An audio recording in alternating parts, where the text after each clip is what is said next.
Akit po tayo sa taas po, mga kaibon. Kaya pakainin ko po yung mga ibon ko sa taas.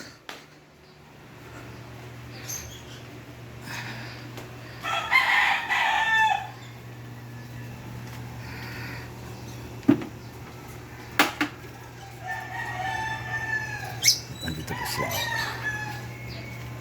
Nandito po sila. Yan, pakainin ko po yan.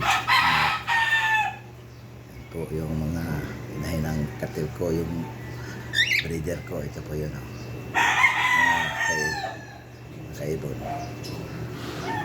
Saka yung dalawang ano ko, yung dalawang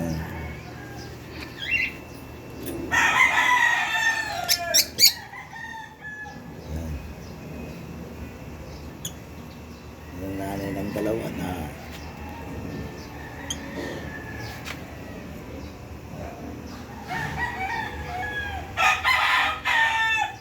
yun yung dalawang inakay ko, yun yung mga magulang nila.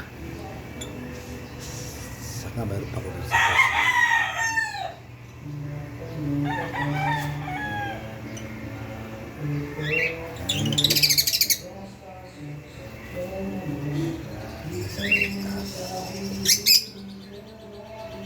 Nangitlog na yun doon sa taas, blue bar yun, blue bar sa taas.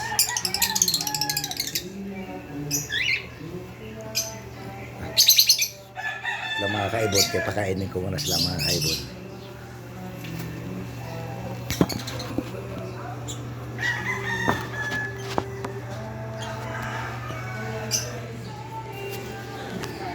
Mayroon pa kaibon, walang nagbibideo sa akin.